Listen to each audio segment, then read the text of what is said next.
Hey guys, today I'm going to talk about health hot words. Most people know that your diet, or what you eat, has a huge impact on your health. But most people don't actually take the time to research what they should be eating. Now most people are at least somewhat health conscious in the fact that they are open to advice and information that comes their way and might actually take that information to heart. But since most people don't take the time to understand the full picture, they don't really understand why some foods are good and why some foods are bad. And they get their information from very controlled sources, and they get a lot of their information from the media. This could be potentially dangerous because some, not all, but still some information out there could just be out there for a company or a corporation to gain profit. Now most people nowadays know that weight loss pills are dangerous, they're not good for you, but in the past they were advertised as this revolutionary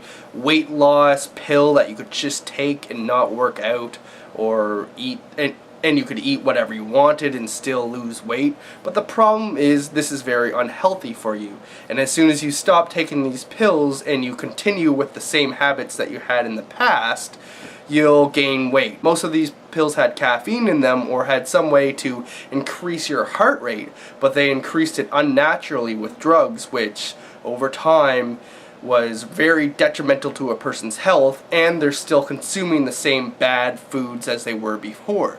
So in one hand they take the pill and they lose weight, awesome, but then they have heart problems and the core issue, the bad eating, is still there. Another example of an advertisement I always see is something like, "She's 50 but only looks 35, and it shows a before shot and an after shot. It's for like a beauty face cream, but when you look at it, it's obviously photoshopped. The woman on the left, the before shot, she was making a certain expression, she was wearing these earrings, she had her hair done in a certain way, and the after shot, the skin was a lot smoother, wrinkles had gone away, but you'll notice that she has the exact same earrings, exact same expression on her face, and her hair is done exactly the same, except for a few strands here and there they photoshopped out. But it was exactly the same picture, and you could tell. Another thing is that this person just happens to be living in the same area as me. It doesn't have anything to do with the fact they detected my IP address or something, does it? Obviously this is very devious, most people won't fall for it, but I'll tell you, the only reason that these devious and stupid advertisements are out there is because people fall for them. If no one fell for them, then they wouldn't exist, right?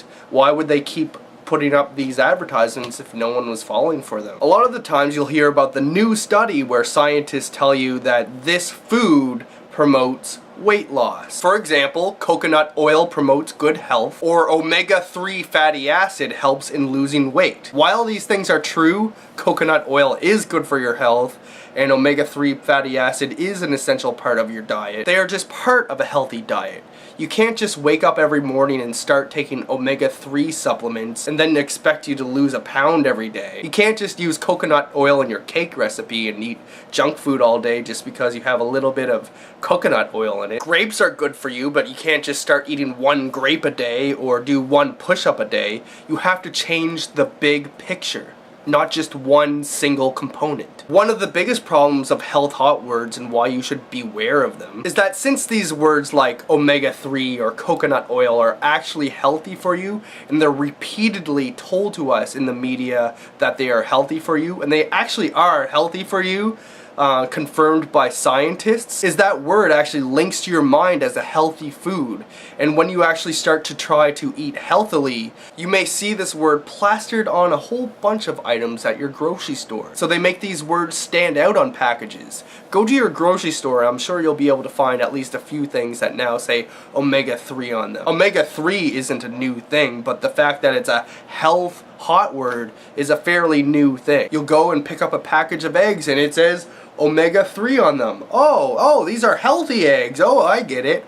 No, omega-3 was always in eggs. They just decided to start labeling them now. But that's okay because eggs are good for you. So if someone said, oh, omega-3's in this, these are good for you, Well, that's okay because they actually are good for you. Same with fish. But I remember seeing a package of cookies with the biggest word plastered in front of it, omega-3.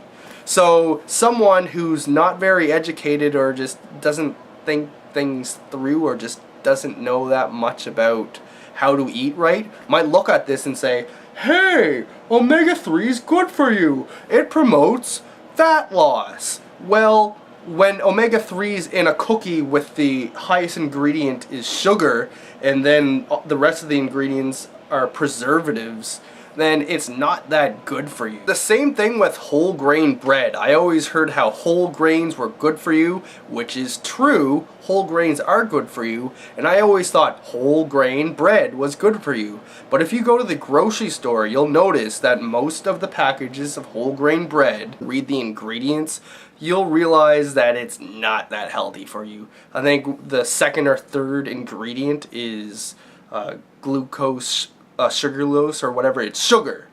Like a crap load of sugar, refined sugar, is not good for you. And then there might be some whole wheat, and then the rest of it is full of preservatives and stuff to keep it lasting longer. But preservatives, things that you cannot pronounce, that's the stuff that's not good for you. In programs like Weight Watchers that help you lose weight, they do it by using a point system, I believe, and they have pre-packaged foods that allow you to have less than your calorie intake. Now this is better than nothing, and the food that are in these prepackaged foods are better than, say, going to McDonald's and getting a Happy Meal. But at the same time, you'll notice that a lot of these prepackaged foods actually have some bad things in them, like sugar, salt, preservatives.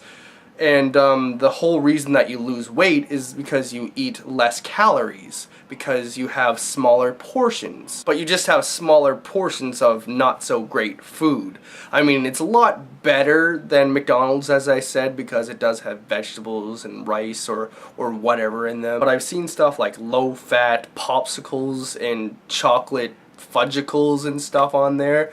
And, you know, that's not good for you just because it has less sugar in it. It's still bad for you. And if you based your diet completely on Weight Watchers system and just ate the calorie intake for fudgicles all day, obviously not good for you. So while it does measure your calories and it's better than a lot of the systems out there and better than not paying attention to your health at all, I think it's a lot more beneficial to research a little bit and understand what you're putting into your body and why you put these things into your body, what makes you feel good, instead of following someone else's system kind of blindly and just kind of putting faith into it. And I find these portion controlled meals, like these little boxes of rice and vegetables, so unfilling. They don't have much calories in them because they're smaller portions. But I feel hungry after eating those things. I don't feel fulfilled.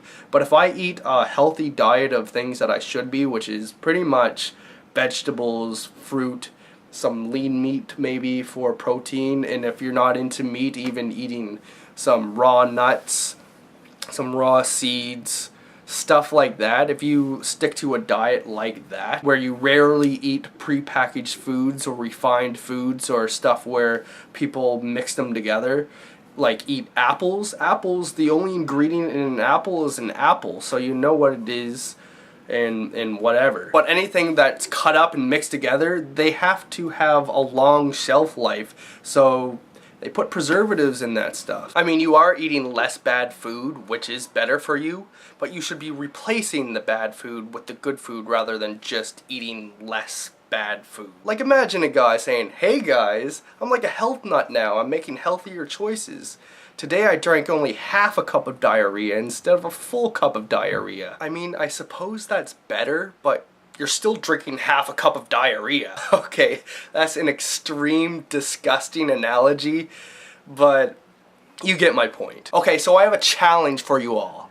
Think of one choice or one change you could make that could impact your health in a positive way. Think of one thing you could do within the next 24 hours. And be specific here. Don't simply just say, oh, I could exercise. That's not very specific. You can't really imagine yourself specifically doing that. You can't imagine specifically what someone would be doing if they just said, I'm going to go exercise. You could imagine different possibilities, but make it specific. Make it specific because this is something that you are going to do within the next 24 hours. In the comments below, leave me a comment that starts off with, I will. For example, I will eat a salad for lunch. I will run for 3 miles. I will go for a half an hour walk. Be committed and plan this out. Think about your next 24 hours. Think of a time period where you can accomplish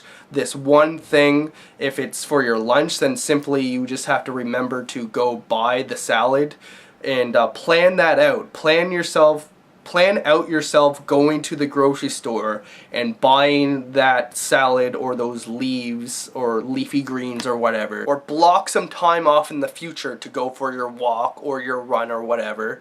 And don't let other things deter you or keep you off your path. Like if you say, at 5 o'clock tomorrow I'm going to go for a run, and then all of a sudden your friend calls you up, just postpone your visit to your friend. It's something that you will have to use a little bit of willpower. You have to get used to saying no to your friend. I'll have to do it in about an hour. But stay committed. Can you do that? Like imagine your life where you say, no, I have something to do today that's important. Because this is important. Make this an important decision. State something that is important to you, that's a good decision, and stay committed, and leave me a comment saying I will blank. Alright, that's all I have to say for today. Peace.